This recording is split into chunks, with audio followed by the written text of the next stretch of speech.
तो कैसे हैं दोस्तों, आप सब हाजिर हूँ एक और नए रिएक्शन वीडियो के साथ। मैं हूँ आपका दोस्त ऋषभ। तो दोस्तों आज का जो वीडियो लेकर आया हूँ बहुत ही बेहतरीन वीडियो है।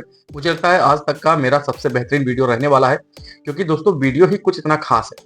और दोस्तों इस वीडियो की तारीफ शब्दों में तो की ही नहीं जा सकती, क्योंकि इस वीडियो पे जिस तरीके की रिसर्च की गई है, जितनी मेहनत की गई है बनाने में, जितनी एडिटिंग करने में की गई है, और साथ ही साथ पुराने दस्तावेजों को खंगाल कर सभी जानकारियां एक साथ इकट्ठा करके इस वीडियो में दिखाई गई हैं, वो बहुत ही लाजवाब है, बहुत ही बेहतरीन है। मुझे लगता है कि ये वीडियो दुनिया के हर शख्स तक पहुंचनी चाहिए, खासतौर पे ऐसे लोग जो हिंदू धर्म को बहुत ही करीब से जानते हैं, बहुत ही मानने वाले हैं और जो सनातनी हैं। बाकी दोस्तों आप सभी को मैं बता दूं कि इस वीडियो का ओरिजिनल लिंक और चैनल लिंक मैंने ऑलरेडी डिस्क्रिप्शन बॉक्स में डाल रखा है। आप लोग वहां से भी जाएं और वीडियो को देख सकते हैं और साथ ही साथ भाई के चैनल को सब्सक्राइब भी कर सकते हैं।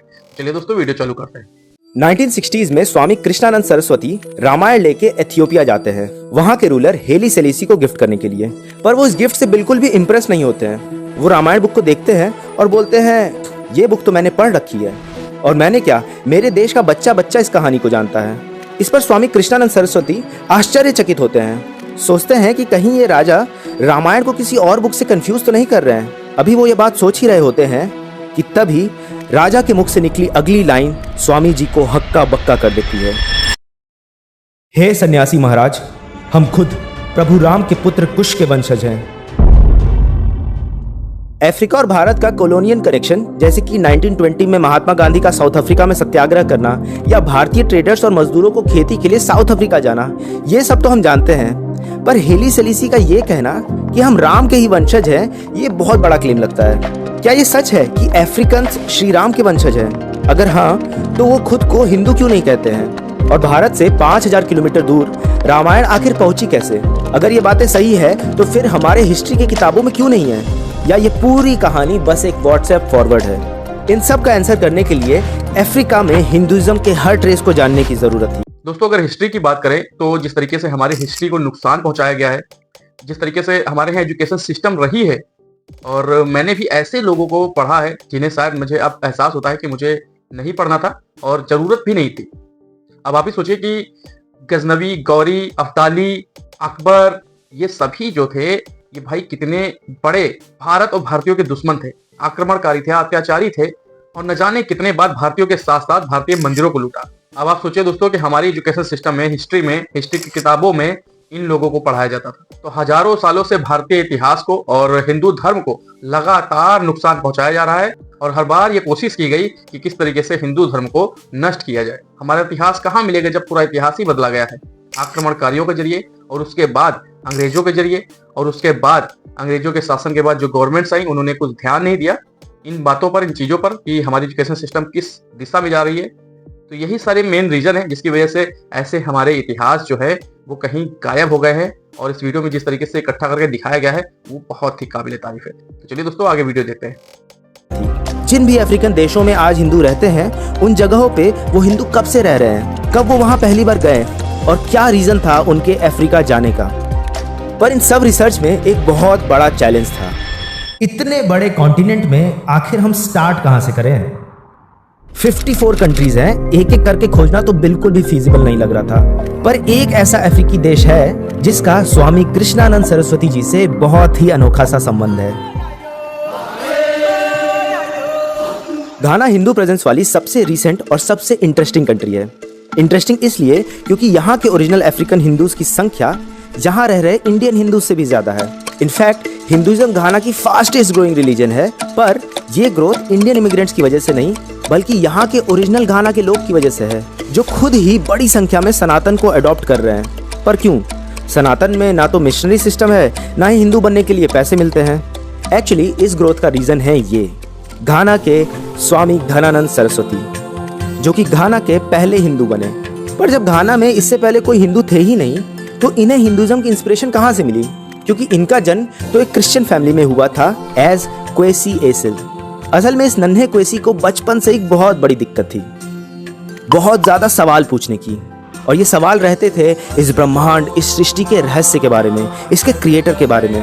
पर अब्राहमिक फेथ में सवाल जवाब का इतना ज्यादा स्कोप नहीं रहता है कि वो क्वेसी एसिल के प्रश्नों का उत्तर दे पाए।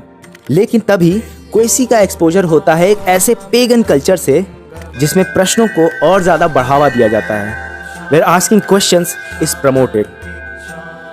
जी हाँ दोस्तों, कितनी बड़ी बात है कि अफ्रीका के घाना जो एक कंट्री है, वहां पर इतना बड़ा हिंदू मंदिर है और हिंदू धर्म को इतना प्रमोट किया जा रहा है, बहुत ही बड़ी बात है।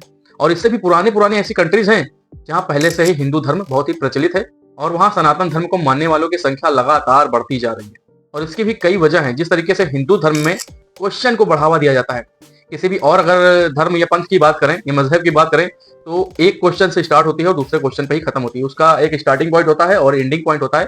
और जो सनातन धर्म है उसका आदि तो है लेकिन कहीं अंत नहीं। अब आप सोचिए, ना सवालों का ना ही धर्म का, तो ये है सनातन धर्म। और सनातन धर्म में लिखी गई हर वो बात कोई कहानियां नहीं है, वो है हमारा इतिहास।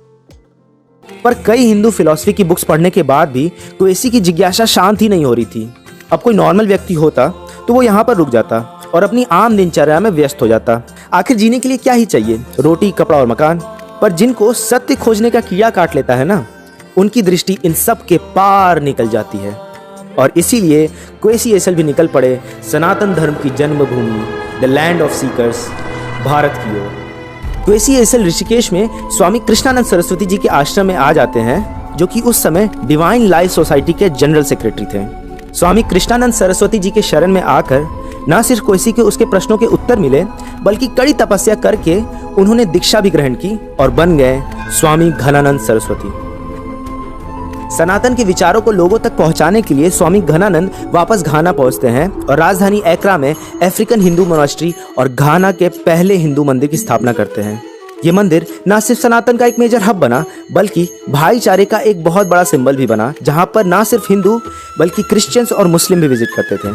इनमें से एक जामर बरोदी अपना इस्लामिक फेथ मेंटेन करते हुए भी इस मंदिर को रेगुलरली विजिट करते हैं और वो कहते हैं, मैं जानता हूं कि इस्लाम में मूर्ति पूजा मना है, पर यह भी सच है कि ईश्वर कोई भेदभाव नहीं करता। मुझे इस मंदिर में आके शांति महसूस होती है, इसीलिए मैं यहाँ आता हूँ। घाना में हिंदुइज्म के इससे ज्यादा पुराने ट्रेस तो मुझे नहीं मिले। तो हेली सेलिसी के स्टेटमेंट की तह तक जाने के लिए मेरी रिसर्च पहुंचती है एक ऐसे अफ्रीकी देश जहां पर हिंदुइज्म घाना के कंपैरेटिव काफी पुराना था। पर इसकी वजह कोई स्वामी नहीं बल्कि अंग्रेज थे। 1834 में ब्रिटेन ने स्लेवरी एबॉलिशन एक्ट पास किया, जिससे कि विश्व में सभी कॉलोनीज में स्लेवरी पर कंप्लीट बैन लग गया। पर इससे ब्रिटिश एग्रीकल्चरिस्ट को एक दिक्कत आ गई, फ्री लेबर की। अब ब्रिटिश एग्रीकल्चरलिस्ट को लेबर से काम कराने के लिए उन्हें पैसे देने पड़ते थे, फिक्स वर्किंग आवर रखने पड़ते थे। और वहीं स्लेवरी में वो गुलामों से 18 घंटे तक लगातार काम ले सकते थे, वो भी बिल्कुल मुफ्त। अंग्रेजों ने जब गवर्नमेंट से इस प्रॉब्लम का जिक्र किया तो गवर्नमेंट नया रूल लेकर आई, जिसने जन्म दिया इंडेंजर्ड लेबर यानी कि बंधुआ मजदूरी का। बंधुआ मजदूरी में वो व्यक्ति जो लोन नहीं चुका पाता है, उसे अपने श्रम से लोन का भुगतान करना पड़ता है। ये मजदूर कोई स्पेसिफाइड ईयर्स तक बिना सैलरी के काम करते हैं और समय कंप्लीट होने के बाद उन्हें आजाद कर दिया जाता है। इसके बाद बड़ी संख्या में बंधुआ मजदूरों को इंडिया से ब्रिटेन की अफ्रीकन कॉलोनीज में फार्मिंग और रिलेटेड एक्टिविटीज के लिए लाया जाने लगा। इन मजदूरों से लेबर टेन्योर खत्म होने के बाद वहीं सेटल होने के लिए लैंड प्रॉमिस किया गया और अपने रिलीजियस प्रैक्टिसेस करने की पूरी छूट दी गई। साउथ अफ्रीका उस समय 4 कॉलोनीज में डिवाइडेड था, ऑरेंज रिवर, नटाल, केप और ट्रांसवाल। इसमें ये नटाल में ही सबसे ज्यादा इंडियन लेबर्स आए और आज भी इस एरिया में लोकेटेड डरबन सिटी में सबसे ज्यादा इंडियन ओरिजिन के लोग रहते हैं। लेबर्स के अलावा इंडियन टीचर्स, इंडियन व्यापारी और कारीगर भी अपने एक्सपेंस से बेटर अपॉर्चुनिटी के लिए भारत से नटाल आने लगे। नस्लीय भेदभाव के बावजूद ये इंडियन कम्युनिटी अपनी कड़ी मेहनत से धीरे धीरे वहाँ की एलीट कम्युनिटीज में शुमार हो गई और वहाँ पर हिंदू कल्चरल प्रैक्टिसेस को बढ़ावा मिलने लगा। पर तभी एक अजीब सी बात सामने आई। इस रीजन में रिसर्च करते करते हमें मालूम हुआ कि ये सारे इंडियन ट्रेडर्स, इंडियन लेबर्स और कारीगरों का साउथ अफ्रीका आने का सिलसिला ब्रिटिश रूल की वजह से स्टार्ट नहीं हुआ। सरप्राइजिंगली ये भारतीय अंग्रेजों से पहले से ही यहाँ पर थे। कौन थे ये भारतीय? ये है अफ्रीका का स्वाहिली कोस्ट और इनकी भाषा में एक यूनिक बात है। क्या आप बता सकते हैं कि इन हिंदी वर्ड्स को स्वाहिली भाषा में क्या कहा जाता होगा? कोई डिफरेंस नहीं, ना ही शब्दों में और ना ही उनके मीनिंग में। और इसी तरह संस्कृत का सिम्हा बन गया सिम्बा और द्वारी शालम बन गया दारे सलाम। इन सिमिलैरिटीज की वजह है भारतीय और पर्शियन ट्रेडर्स एंड सेलर्स, जो कि 11th सेंचुरी से ही ईस्टर्न कोस्ट पे ट्रेड के लिए आने लगे थे। इनमें से कई यहाँ पर सेटल होकर लोकल महिलाओं के साथ घर बसाया, जिसके कारण आज भी स्वाहिली लोगों में भारतीय और पर्शियन जीन्स मिलते हैं। स्वाहिली कोस्ट और भारत के बीच सैकड़ों साल तक मजबूत ट्रेड एक्टिविटीज के कारण ही स्वाहिली कोस्ट पे करेंसी का नाम रुपया ही कहलाता था। और ब्रिटिश टाइम में तो भारत में चलने वाला इंडियन रुपी ही यहाँ भी ट्रांजैक्शन में होता था, जिसे 1906 में ईस्टर्न अफ्रीकन रुपी ने रिप्लेस कर दिया। पर भारत ने सिर्फ लैंग्वेज और करेंसी ही अफ्रीका को नहीं दी। तंजानिया के नेशनल डिश का नाम है पुलाव। ईस्टर्न कोस्ट पे सबसे पसंदीदा डिश में से एक है बिरयानी। यहाँ के सभी घरों में चपाती बनाई जाती है और उत्तर भारत की तरह यहाँ पर भी समोसा ही सबसे पॉपुलर स्नैक है। हिंदूज और जैन कम्युनिटीज को यहाँ पर बनियानी कहा जाता है, जो कि बनिया शब्द से निकल कर आया है। भारत और भारतीयों ने स्वाहिली कोस्ट को उसका कल्चर दिया, उसकी पहचान दी। पर इसी रीजन में एक ऐसा देश है जिसे भारतीयों ने तो बहुत कुछ दिया, पर बदले में भारतीयों को मिला सिर्फ डिस्क्रिमिनेशन और विश्वासघात। 1896 में युगांडा के कंपाला से लेकर केन्या के मोम्बासा तक यूरोपियंस एक रेलवे लाइन बिछाना चाहते थे, जिसके लिए उन्हें स्किल्ड वर्कफोर्स की आवश्यकता थी और ये वहां पर लोकली अवेलेबल नहीं था। इसीलिए ब्रिटिशर्स ने 40,000 स्किल्ड इंडियंस को इमिग्रेट करवाया। 1902 में ये प्रोजेक्ट खत्म हुआ और कुछ इंडियंस यही रुक गए। हाईली स्किल्ड होने की वजह से ये इंडियंस वहां की एडमिनिस्ट्रेशन और बिजनेसेस में एंटर कर गए, जहां पर उन्होंने तेजी से ग्रोथ देखा।